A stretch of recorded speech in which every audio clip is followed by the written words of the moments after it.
that we will find starting offensive linemen in. At some point, can you draft? Yeah, you draft Trent Williams. You draft the pick and draft where you're getting a difference maker. But there's guys that can make difference that touch the ball well into second, third, fourth rounds, or second, third rounds at least, and definitely in the first round. That guy that touches the ball, it makes a huge difference in the game. The right guard makes a difference. We've talked about it before, but that's where we're able to find fourth and fifth round draft picks. And if they've been, you go find, it's how dominant is the difference between pick, 34 versus pick 54 in offensive line play. And that's what you're trying to balance all the time. So will we, best available player, all those types of things, definitely will. And were we possibly ready to draft guys higher in the draft? Yes, but if there's somebody that can touch the ball and make plays, in my opinion, you asked me, Chris, do you want him? I want the guy that touches the ball for me, because I think we can develop those players much more readily and have developed those players through the times, because we do have a specific things that we're looking for. We know what we're looking for through the course of time. That's the advantage of being together with Kyle for so long, that we kind of can pigeonhole these guys. Are we always right? Heck, no, we're not always right. And nobody is on anything. So, yeah, could you put 5 first-rounders across the front? I don't know that we have to have success, and it hasn't been that case as far as running the football and protecting the quarterback. Do we have – yeah, we don't have 5 first-rounders, so there's always going to be that. But the fact that you can throw a short pass to Debo, even though the right tackle's getting beat, it ends up being a 60-yard touchdown. So, yeah, the right tackle could block somebody, but if the guy gets tackled at 5 yards, you don't have the 60-yard touchdown. Boy, that right tackle did a great job. What's it matter if the guy touching the ball can't take it to the house? So there's the trade-off, and you're constantly playing that game. That belief for you kind of rooted in the system, and also how much is just rooted in the fact that you've been doing this a long time? I'm telling you, I did it when I got to Baltimore. A good friend of mine, Jed Fish, who's the head coach at the University of Washington now, he and I were talking, and he was a quality control guy in Baltimore. And New England was the mid 2004 or 5, whatever it was. They were the rage. And I said, go watch that offensive line and just tell me how good they are. And he started looking at it, and he goes, my gosh, he just put 5 X's on the board, nondescript, circled them, and said, it doesn't matter who those 5 guards, as long as 12 is the quarterback. He started to Randy Moss, Wes Welker, and those guys, Edelman. He says, it doesn't matter. And it didn't. You just saw that they did an excellent job. Dante did a great job of coaching them. They had a system that they believed in, and they got the ball to the people that could do things with the football. And he's like, I get it. Now, there's a line, and this is what I always say with offensive line play. And this is a cool discussion. I love this discussion. There's a line below which that with offensive line play that if you just drop a little bit below it, it's a gaping hole. It's just all of a sudden you're like, he can't block anybody. And now we got a major problem. But as long as they're at that line and just above it, you can survive it, and you can take care of them. We've got ways within our system. We can chip. We can do all sorts of things to help guys. Slide lines, double team the best rusher on the team. There's so many mechanisms to help a lineman that's insufficient. If a guy can't get open, if a guy can't catch the ball and run, that's where we have a problem. But in offensive line play, you got to be careful. You got to have those 6, 7, 8 guys that are just at that line or above, and that's the challenge. Where's that line in the draft? Is it the 3rd round, 2nd round, 4th round, 5th? When's that line where all of a sudden the tackles have dried up, the guards have dried up? Now you're talking about drafting backup players, which is fine. They're backup players, but they're not going to be long-term starters for your team, and that's the challenge for me. Because eventually the guys that can run and score touchdowns run out. They're not there anymore. So you have to find those quality starters at other positions.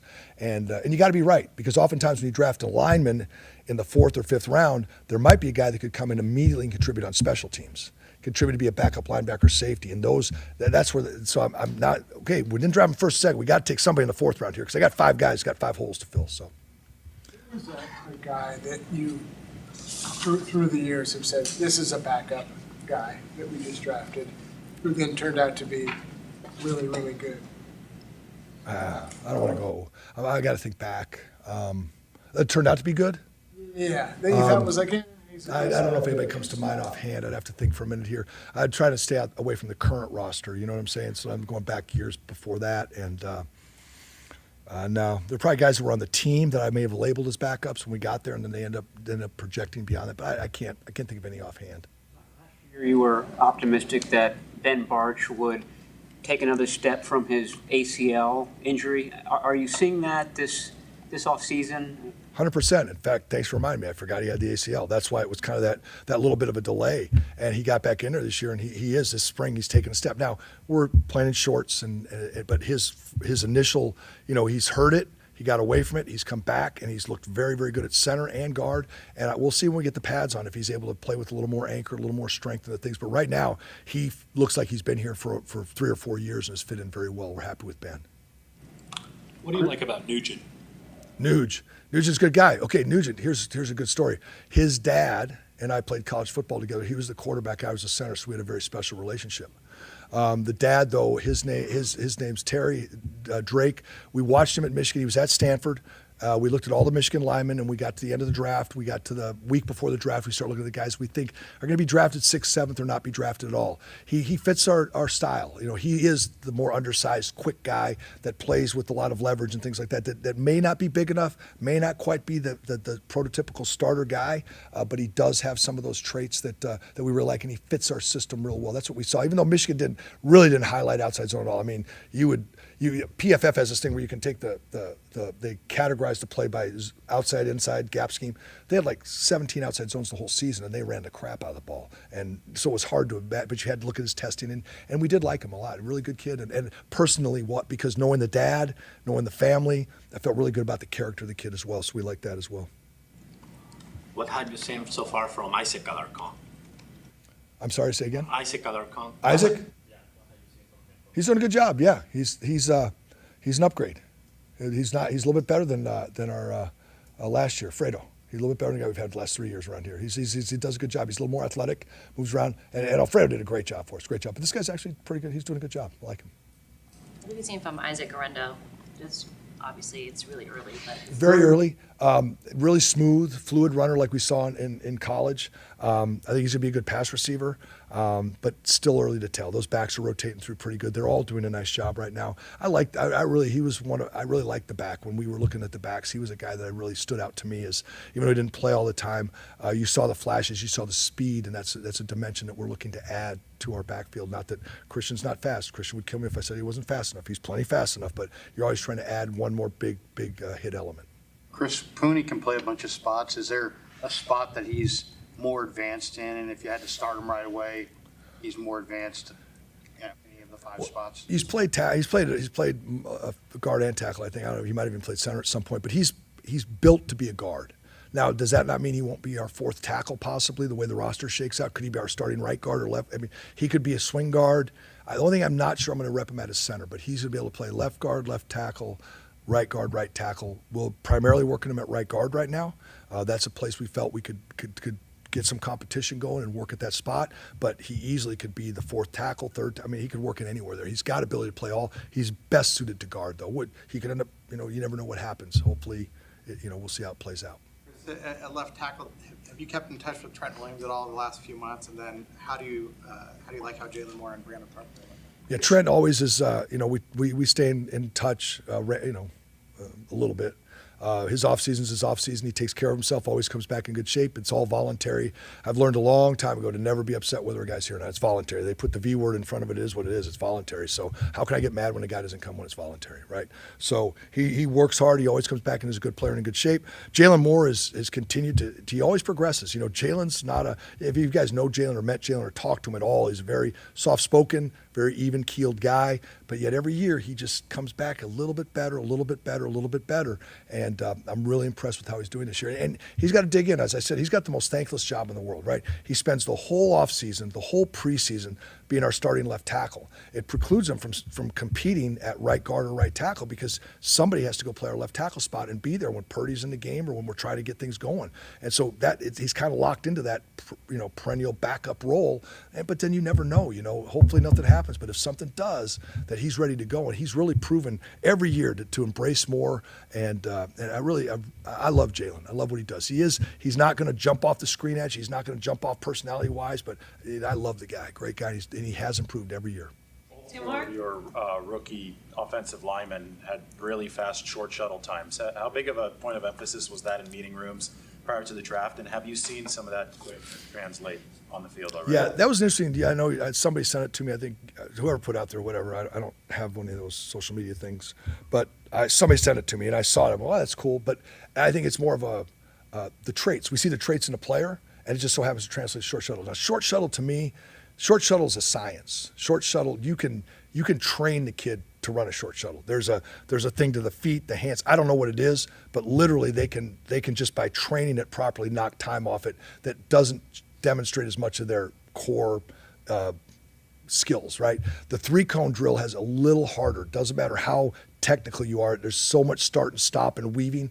I go a little bit more on the 3-cone personally, but it's funny that the short shuttle, it obviously must have some carryover because these things that I talked about that we see on tape that you don't see our plays, but you see the traits of the player. It must be something that's good in the short shuttle as well. So it wasn't something we pinpointed. I've been with a lot of personnel people that go like, look, if an offensive lineman doesn't have a short shuttle of this, we're not taking him. Or if a tight end doesn't have a 20 of this or a 3-cone or a vertical, they won't take them because over time, that's what analytics does. They just chart on a graph and say, look, these guys that are under this number or above this number don't make it. And so they say, why would we take them? Because odds are they don't make it. That's a little too analytical, but it's a good jump-off spot to say, boy, they better show some other things to say they're going to. So that was an interesting stat. It makes me look at it a little bit. It's just interesting to see how it showed up. It was cool. What do you need to see from whether it's Spencer, Burford, or Pooney? It seems like that right guard position is going to create a pretty interesting competition. What do you need to see from, I guess, Burford or Pooney or anyone else to win that spot? The offensive line play, we've talked about it before, consistency, talent, all this ability in the world. But, man, when it comes down to things happening quickly, being consistent, playing and play out, understanding the offense, how the defense plays it, every little intricate piece of this thing. It's not just about pass blocking and run blocking. There's so much that goes into it that you just miss a little detail, a little adjustment. And a lot of times it's things that come up that I can't cover. You have to understand and embrace the concept of the play or whatever we're doing to know that, oh, gosh, but if I follow my rules, this is where it takes me. And that's what we're looking for. That's one of the things that all these guys we took this year, and that one of the things are, and John spoke about it probably to you guys in the draft, and I'll keep talking all day. So, but what he said is, he said, look, he goes, we found that with offensive linemen that the what it takes, the character, the intelligence, all those things. Not saying one of our guys don't have it, but those picks after those first couple talent round, the guys are just playing because of sheer ability and talent. Those guys in the offensive line, they got to have that thing that they can figure it out. They're at some point you don't make it as a player, you coach. It's an offensive lineman because the game, you understand the game, you're intrigued by the game. It's cool to coach it, teach the little pieces of it and all that stuff like that. And that's what these guys have to be. They literally have to be coaches on the field. And so sometimes the further away you get from the ball, the tackles, they have to have a little bit less of it. And that's what analytics has found out, that as we start analyzing those character traits, those intelligent traits, that we've kind of found out that as you go with offensive line, it tends to be a little bit more leans that direction. Now, is that everybody? I don't know how that works for every other team in the league, but for us, those types of guys. So that's what we're looking for in that position. That position right now, that's how a guy like Feliciano played with just a little more consistency. And was it a lot? I say no. I mean, when somebody said how Spencer came to me when we didn't put him back in the lineup, he goes, Coach, am I playing? I said, no, but it's 2 or 3 plays. It's just 2. It's not many. Everybody else is grading here, and you're just those 2 or 3 plays a game, and you just don't know when they're going to show up and how they're going to show up. And so those 2 or 3 plays are just like, gosh, we just got to get those 2 or 3 plays better. We're just looking for that consistency. Maybe it comes from Spencer this year. Obviously, he's the most talented of the players. I think he's as talented or more than Pooney. Pooney will push that from that. And John's just a guy that is a veteran, good player that knows how to get it done. Very savvy, good vet player. But these talented guys, when they figure it out, and that's what you keep hoping. So maybe it comes from Spence, maybe it comes from Pooney, maybe it comes from somebody else. I don't know where it comes from, but we're hoping we can get just a little more consistent play out of that position. Thanks, Coach. Thank you, guys. Appreciate it.